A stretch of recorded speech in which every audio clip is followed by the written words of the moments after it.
Hello दोस्तों, स्वागत है आप सभी का लर्न विद प्रियांशी में।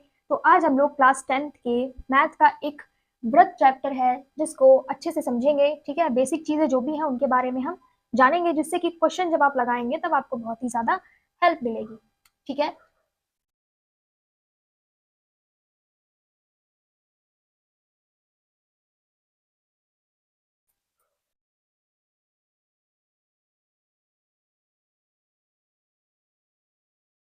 चैप्टर का नाम है वृत्त।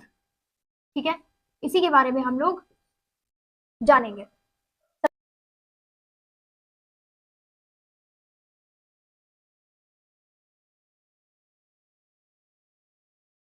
ठीक है, अब देखिए इसके अंतर्गत हमको कौन कौन सी चीजें समझनी है उसको देखते हैं। सबसे पहले आता है केंद्र। ठीक है, केंद्र क्या होता है इसके बारे में हम जानेंगे। दूसरी चीज क्या है बच्चों, त्रिज्या क्या होती है, व्यास क्या होता है, फिर आती है स्पर्श रेखा क्या होती है,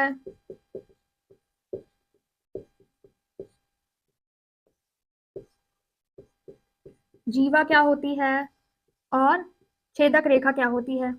ये 6 चीजें हैं जिनके बारे में हमको समझना है। ठीक है, तो सबसे पहले शुरुआत करते हैं केंद्र से। ठीक है, केंद्र से इस वृत्त का, सॉरी इस सर्किल का, ये जो बीच वाला पार्ट है, ठीक है, मुख्य बिंदु जो दिख रहा है जो बिल्कुल इस वृत्त के बीचों बीच में है, इसको हम लोग क्या बोलते हैं, इसको बोलते हैं बच्चों केंद्र बोलते हैं। ठीक है, क्या बोलते हैं इसको, केंद्र, जिसको हम लोग ओ से रिप्रेजेंट करते हैं।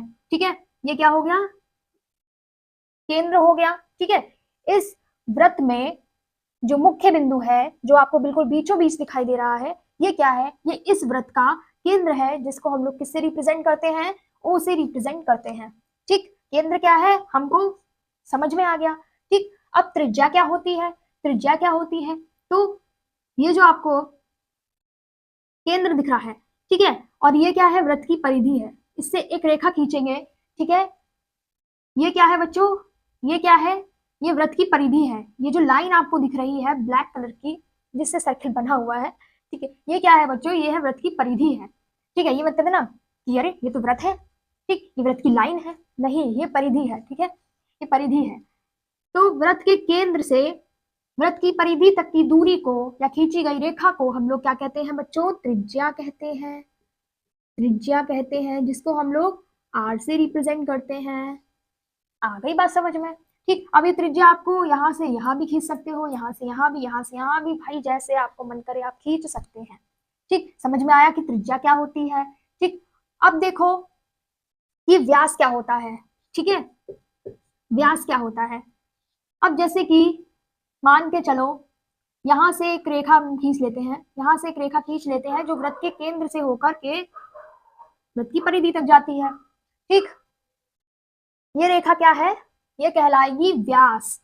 ठीक है, यहाँ पे लिख लो, ये क्या कहलाएगी, व्यास कहलाएगी, जिसको हम लोग डी से रिप्रेजेंट करेंगे बच्चों। ठीक है, किससे रिप्रेजेंट करेंगे, डी से रिप्रेजेंट करेंगे। सपोज दैट आपको यहाँ पे बोल दिया गया है कि आपको गिवन है, दिया गया है डी बराबर 8।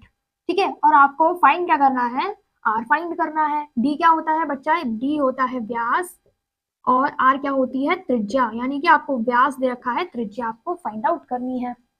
तो यहाँ पे आप लोग कैसे लिखेंगे, R equals to D upon 2। ये आपका एक फॉर्मूला है जिससे कि आप लोग आर फाइंड कर सकते हैं। ठीक है, तो R equals to 8/2 is R equals to 4। ठीक है, आर इक्वल्स टू 4। तो इस तरीके से आप लोग क्या है, अगर आपको डी गिवन है, दिया हुआ है, तो आप लोग आर को निकाल सकते हैं। ठीक, अब देखो कि व्यास है क्या आखिर, तो वृत्त का कोई ये पॉइंट है, वृत्त की परिधि पर मान लो पॉइंट पी है। ठीक, तो ये पॉइंट पी से खींची गई एक रेखा जो वृत्त के केंद्र से होती हुई पॉइंट क्यू, यानी कि वृत्त की परिधि के दूसरे बिंदु तक जाती है, वृत्त के केंद्र से होती हुई, उसको हम लोग व्यास कहते हैं। आगे बात समझ में, कोई डाउट बिल्कुल भी नहीं होगा। अब देखो, अब देखो कि स्पर्श रेखा क्या होती है। ठीक है, स्पर्श रेखा क्या होती है, यहाँ पे देखो, जैसे कि यहाँ पे, यहीं पे देख लेते हैं, ये जैसे कि यहाँ से एक रेखा आ रही है। ठीक है, एक रेखा आती है और वृत्त की परिधि से होकर के चली जाती है। ये थोड़ा सा ज्यादा इस पे टच हो रही है, लेकिन यहाँ पे बस एक पॉइंट पे टच होती है, ठीक है। वृत्त की परिधि के एक बिंदु पर, वृत्त की परिधि पर कोई भी बिंदु है, जैसे कि ये क्यू बिंदु ले लो यार, उसको छोड़ो, ये जो क्यू बिंदु है, यहाँ से एक रेखा चल के चली आ रही है और इस क्यू बिंदु से होती हुई आगे चली जाएगी। ये क्या हो जाएगी? स्पर्श रेखा हो जाएगी। क्या हो जाएगी? स्पर्श रेखा, ठीक है। अब आपसे एमसीक्यू से बच्चों क्वेश्चन पूछ सकता है कि एक वृत्त पर हम कितनी स्पर्श रेखाएं खींच सकते हैं, तो आपको क्या कहना है कि जितना आपका मन करे आप खींच, यानी कि अनंत स्पर्श रेखाएं आप एक वृत्त पर, एक वृत्त की परिधि पर खींच सकते हैं, ठीक है। तो उसका आंसर क्या हो जाएगा बच्चों? अनंत हो जाएगा। अनंत आपको टिक करना है। यहाँ अनंत अंबानी जी की बात नहीं हो रही है, यहाँ पे अनंत यानी कि इन्फिनिटी, ठीक है, इनफाइनाइट। स्पर्श रेखा समझ में आ गई कि ये जो परिधि है, वृत्त की परिधि पर एक बिंदु पर होती हुई जो स्पर्श करती है, यानी कि छू छू कर जाएगी जो रेखा, वो स्पर्श रेखा कहलाएगी। मैं यहाँ पर डेफिनेशन नहीं बता रही, परिभाषा नहीं बता रही, ठीक है। आप लोग अपने आप लिखेंगे परिभाषा, क्योंकि इसको समझने के बाद आप खुद से परिभाषा लिख सकते हैं, समझ सकते हैं। स्पर्श रेखा क्लियर हो गई, ठीक है। चलो आगे बढ़ते हैं। जीवा क्या होती है भाई? अब ये जीवा क्या बला है? कौन सी जीवा? तो जैसे कि ये व्यास है, ठीक, व्यास की सहेली समझ लो, ठीक। यहाँ सहेली रहने दो, सहेलियां एक सी होती है। व्यास जो है वो जीवा का दुश्मन है, ठीक है, दोनों दुश्मन है, ठीक है। व्यास कह रहा है कि हम केंद्र से होकर ही जाएंगे, ये इसकी जिद है। अब जीवा की जिद क्या है कि नहीं, हम केंद्र से होकर नहीं जाएंगे, क्योंकि व्यास होते हुए जाता है केंद्र से, तो हम अपनी अलग पहचान बनाएंगे, क्योंकि भाई दोनों लोग दुश्मन है, एक दूसरे के एनिमी है, ठीक है। तो व्यास की जिद है कि हम वृत्त के केंद्र से होकर जाएंगे, परंतु इस जीवा की क्या जिद है कि हम इसके केंद्र से होकर नहीं जाएंगे, लेकिन बिल्कुल इसी की तरह हम भी दिखेंगे।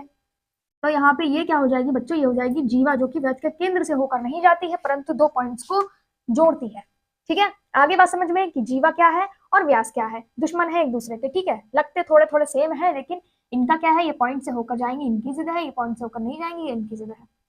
तो जीवा क्लियर हो गया। छेदक रेखा क्या होती है? छेदक रेखा, अब छेदक रेखा कह रही है कि हम स्पर्श रेखा की दुश्मन है, ठीक है। तो छेदक रेखा जैसे कि यहाँ पे समझ लो कि कोई भी रेखा ऐसे आ रही है, ठीक है, ऐसे आ रही है और वृत्त को काटती हुई निकल जाएगी, ठीक है। तो ये क्या कहलाएगी? ये छेदक रेखा कहलाएगी। इसको वृत्त को दो हिस्सों में काट के जा रही है, ये छेदक रेखा है, ठीक है। ये क्या है? ये छेदक रेखा है। कुछ ज्यादा खिचड़ी हो गई है इसमें, पर कोई बात नहीं, समझ में आ रहा है ना सभी को कि छेदक रेखा क्या होती है। तो ये वाली क्या है? आपकी छेदक रेखा है।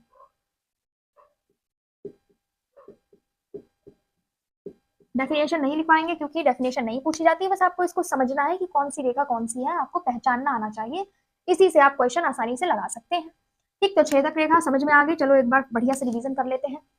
केंद्र क्या होता है? इस वृत्त के अंदर ये जो मुख्य बिंदु है, ये क्या है? ये केंद्र है, ठीक है, जिसको हम लोग ओ से रिप्रेजेंट करते हैं। त्रिज्या क्या है? त्रिज्या यानी कि आर, जिसको हम लोग आर से रिप्रेजेंट करते हैं। वृत्त के केंद्र से होती हुई वह रेखा जो वृत्त की परिधि तक जाती है, उसको हम लोग त्रिज्या कहते हैं। व्यास क्या होता है? वृत्त पर स्थित, यानी वृत्त की परिधि पर स्थित एक बिंदु, जो कि वृत्त के केंद्र से होता हुआ दूसरे बिंदु तक जाता है, ठीक है, वो क्या है? व्यास है। स्पर्श रेखा क्या है? स्पर्श रेखा क्या है?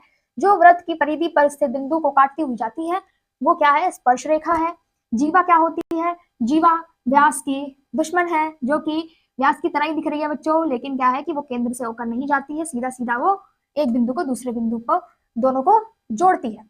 छेदक रेखा क्या है? छेदक रेखा है वो सर्कल को काटते हुए जा रही है, सॉरी, वृत्त को काटते हुए जा रही है। सर्कल और यानी कि गोले में और वृत्त में डिफरेंस होता है, ठीक है। ये वृत्त है, सर्कल नहीं कहलाएगा, ठीक है। आ रही बात समझ में? ये छेदक रेखा है, ठीक है, ये वाली छेदक रेखा है, ठीक। ये स्पर्श रेखा है। समझ में आ गई सारी चीजें कि कौन सी रेखा है, ये आपको पहचानना है, ठीक है। उम्मीद है समझ में आया होगा। कुछ भी डाउट हो आप लोग पूछ सकते हैं, ठीक है।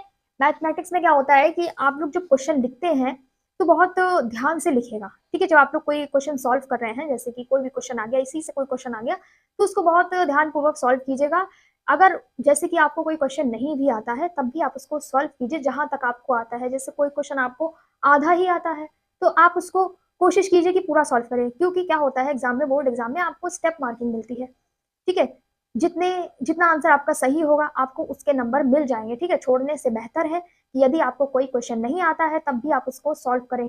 2-3 लाइंस तो ठीक होंगे ना, 2-3 स्टेप तो ठीक ही होंगे, उसका तो क्वेश्चन का आंसर ठीक होगा जितना, उतना आपको नंबर मिल जाएगा। इसीलिए कोई भी क्वेश्चन छोड़ के नहीं आना है, ठीक है।